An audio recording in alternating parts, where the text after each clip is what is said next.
All right, I'm back. So I said I have a video uploading now, and in that video, I'm starting a series basically called "The War of Attrition on Fathers and Masculinity." And so the reason why I called it that, I put it in the first video, kind of explaining what this whole entire series is going to be about. But basically, it's going to walk through the different issues that fathers are having to deal with when it comes to all of the things that we're dealing with, because it's many different things at once. It's the school system, it's education, it's having to co-parent with narcissistic women, it's the court system, all the way around. I mean, we have many different problems, especially as single fathers, that we have to deal with. So what I want to do is I'm by no means a professional, so I don't want anybody to think that. However, I am a father, and I'm a single father, and I raised 3 kids on my own. And so what I want to do is I want to help out other people. I want to help out other men who are going through the same issues that I have had to deal with. The age of my children is 16, 8, and 10. And 2 of those are from a previous marriage. My 16-year-old is, I have full custody of her. That's from a different relationship. Now, basically what I want to do is I want to be able to, maybe somebody else is going through the same thing that I've had to go through. And so my experience with those things might help somebody else. That's basically what this entire channel is for. I just want to let other people know, or other men know, that they're not the only ones having to deal with this entire situation and all the things that are going on. And also, I might notice something that hasn't been brought to anybody's attention yet.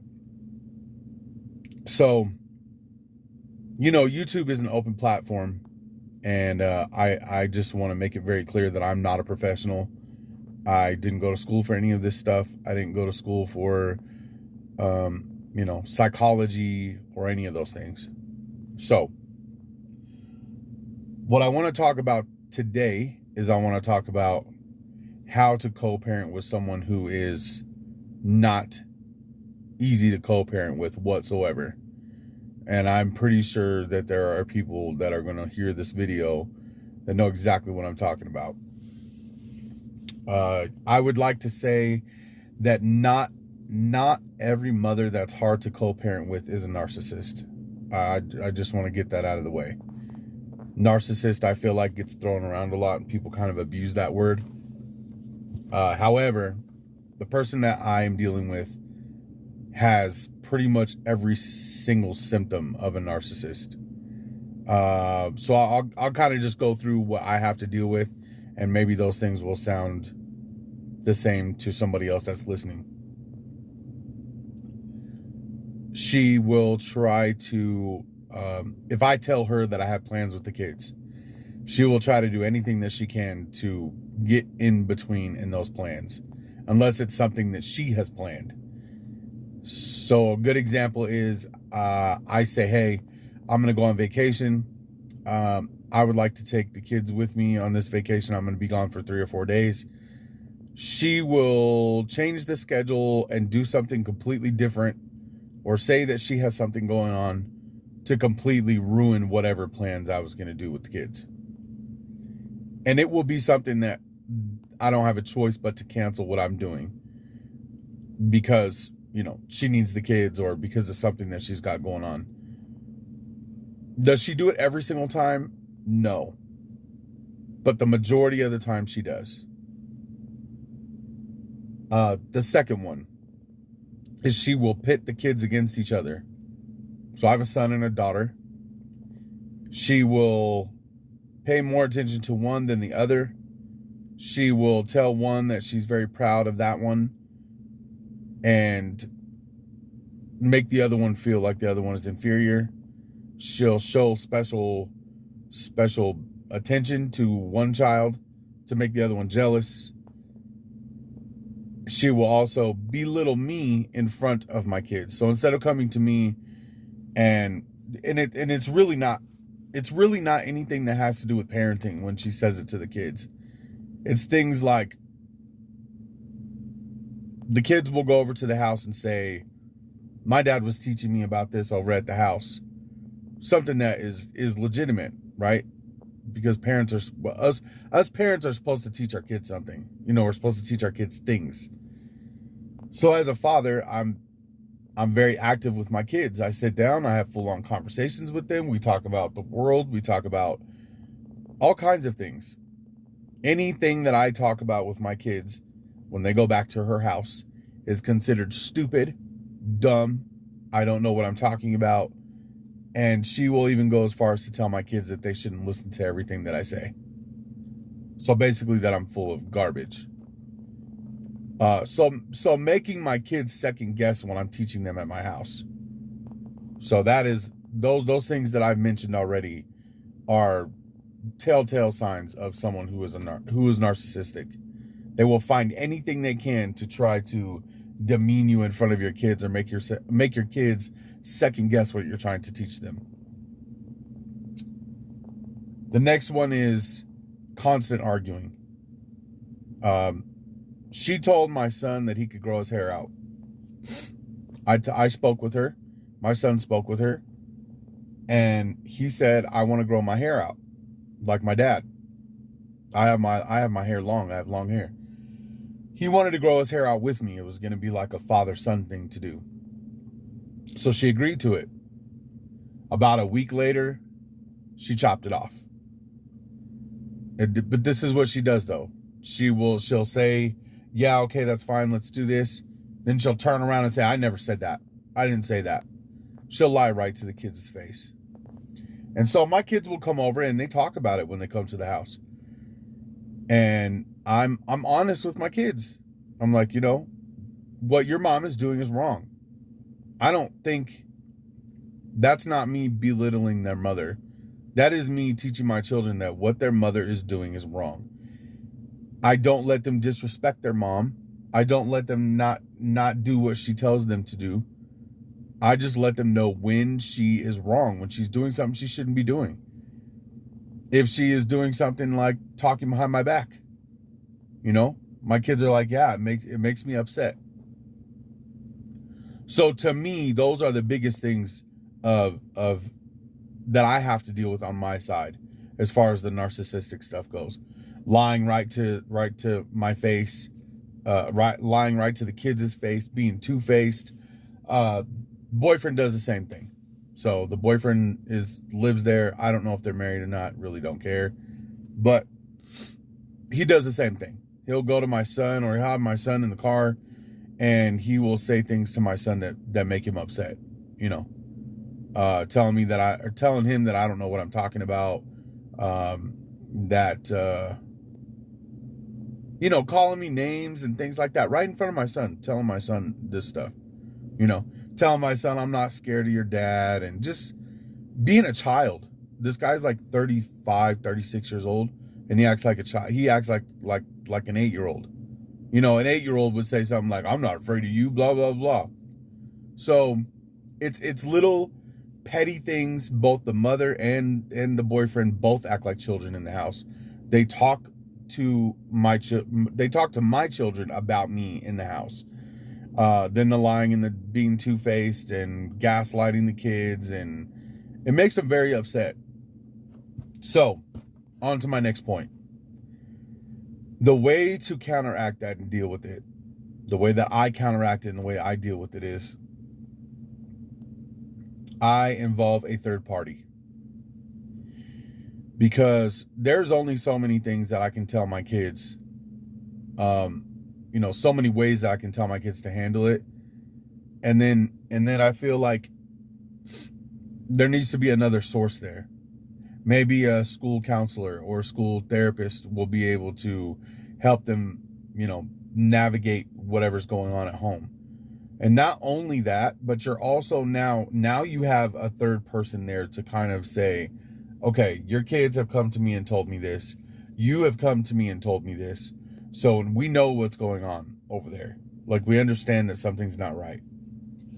So what happens is that and it's not necessarily to get them in trouble, but what it is it with narcissists, it's very, if it's just your word against theirs, you're never going to get anywhere. But if you have someone or multiple people there to kind of corroborate the same story and to understand what's happening in the household with you, it almost kind of like, I hate using this word, but it almost kind of empowers you, right? And empowers your kids too. Because now they're like, all right, now I don't just have only my dad to talk to. Now I can go to this person at the school, to a counselor or a therapist, and I can speak to the counselor or the therapist about what's going on. So now there's multiple sources for them to get help from. So that's one reason why.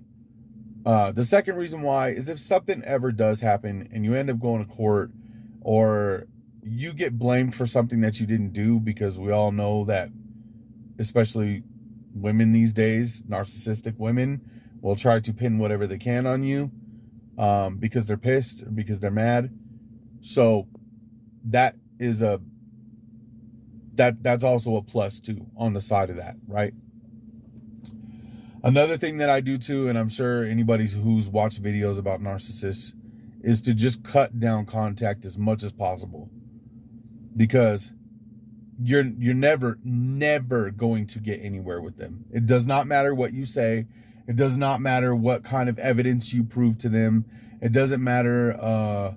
I mean, you could have a recording of whatever was said, and they're still going to tell you that you're full of shit. So you're never going to get any, like, arguments are never going to get anywhere, because depending on what kind of narcissist you're dealing with, there's so many different ones. I'm not even going to touch on that. But depending on what kind you're dealing with, if you try to have an argument, even if you're trying to just be like a disagreement and you're trying to be as cordial as possible, they're going to tell you that you're wrong about everything you say. There's, even if you know for a fact that you're right, you have all the things to show them that you know what you're talking about, it doesn't matter. They're still going to tell you you're dumb, you don't know what you're talking about, and to shut the fuck up. So getting anywhere with them is not going to happen. They think they're right every single time, 100% of the time, and you're the stupid one. And usually it's the other way around. So the biggest thing that you can do is, and I know it sucks because you have to co-parent, but you're gonna have to cut communication off. Meaning, maybe instead of, this is what I did, maybe instead of answering the phone when they call, text them. And you already know they're gonna say, well, I need you to call me, because they want to get into an argument with you, right? So what I do is I text and I say, look, I'm busy right now. I have other things going on. If you want to talk to me or you need to ask me a question, you can text me. Have them text you. That does two things, right? It avoids getting into a confrontation with them on the phone. And then it also makes it so that whatever she texts you is in writing on your phone. You have it on a text message or email. Email is the other one. I don't talk to mine on the phone, ever. I tell her, hey, you need to talk to me? Text me. I'm too busy right now. I got too much going on. Text me or email me. So that will avoid a lot of problems. I'm telling you, that will avoid so many problems. The other one is parenting. Like, if you're going to school and you are going to sit down at a parent-teacher conference, this is totally up to you as a father. But me, I try to do separate parent-teacher conferences. It sounds like you're being avoidant, and it almost sounds like you're being scared, but you're not. That's not why you're doing it. It doesn't have anything to do with fearing the mother or fearing the boyfriend, or it has nothing to do with that. All what you're trying to do is you're trying to save your own sanity. You're trying to make sure, one, that you don't get yourself in trouble because of your temper, because they do know what buttons to push to get you angry. And two, it just keeps you out of the den, right? It keeps you out of the lion's den. The further away you are from her and the less you talk to her, the better. Make sure your kids have everything they need. Tell them to respect their mother when they're at her house.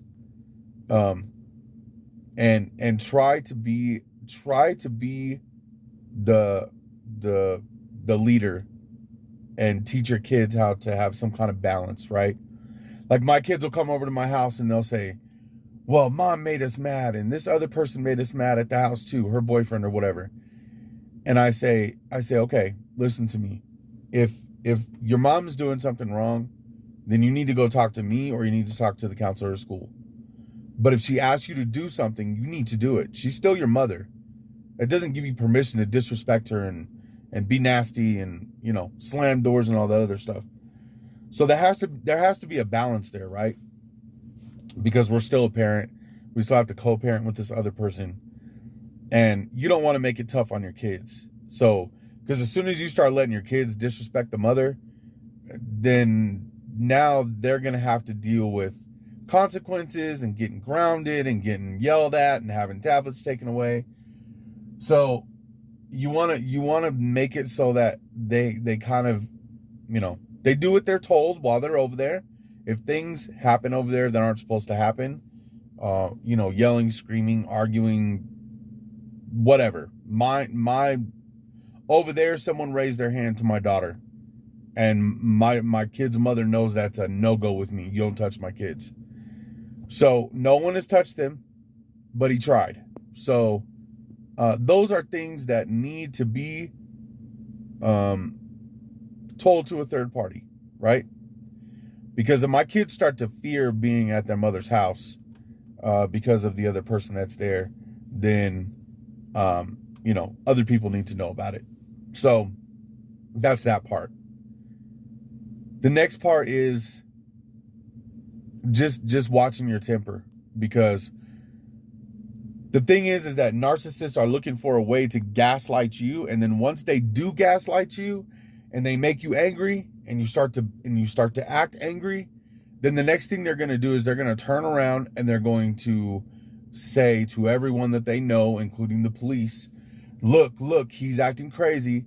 This is what I'm talking about. Blah, blah, blah, blah. He needs to get his kids taken away. They are looking for any reason to get your kids taken away from you. So that to me is how I co-parent in a nutshell with my kids' mother, because there's just no not getting into deep discussions either. Don't talk about anything more than just, hey, what time is drop off? You gonna be there on time? Yes. Okay, boom, done. Hey, the kids need something at school. Okay, what? Backpack this, Okay, cool. I'll get it to you. Done. Keep everything nice and short, and don't give any room for them to argue. Because I'm sure other people that are listening to this video have seen where they will start to dig and they'll try to get into your business, and they'll try to figure out what you're doing. They'll use the kids to figure out what you're doing. And then the less they know about your life and your personal business, the better. Mine doesn't know my personal business. I tell my kids, your mom's personal business is none of my business. I don't want to know what's going on at your mom's house. It's none of my business. And I said, and then I tell the kids, what goes on at my house stays at my house. Unless someone is hurting you over there, you need to come and tell me, or you need to tell someone at the school. That's the only time I want to know what's going on over there. I don't want to know. It's not my business. It's not my business what they do on their day-to-day life over there, unless something is hurting my kids or affecting my kids. And the same with my house. I don't want my kid's mother knowing what bill I paid that day or how much money I have in my bank account. That's none of her business. So maybe talking to your kids about that kind of stuff and just saying, hey, look, our personal business that goes on over here, bank accounts, how much money I have, or any of those things, very personal details about your life. Maybe talk to your kids about that kind of stuff and just say, hey, I would appreciate it if you would keep those things to yourself when you go to your mom's house. That doesn't mean I'm telling you to keep secrets. There are just certain things that don't need to be said. They don't need to be mentioned. So that's another thing you can do too. I hope those things helped. Those are my pointers for dealing with with co-parenting with my kid's mother, who is pretty narcissistic enough to where even people in her own family have issues with her. So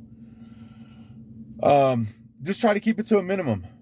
That's the best thing you can do. So I hope those things helped. I'm going to try to shoot to put up at least 1, maybe 2 videos a week from now on. So I have one uploading now that's about 35 minutes long, and I'm going to try to keep these videos between 15 and 20 minutes long.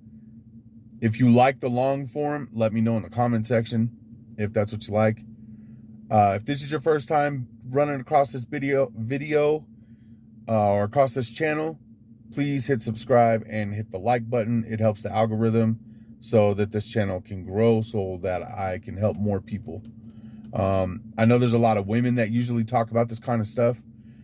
Men are very few and far between. Not saying they don't exist. I'm well aware that there are some out there, but they're very few and far between, especially when it comes to single fathers and talking about situations that we have to deal with. So I know it's tough out there. Keep your heads up, and try to keep your anger in check when it comes to having to deal with these women, because we know how it can get. So I hope y'all have a good night. I'm at the gym, so I'm gonna go in here and jump on this iron. Take it easy. Bye.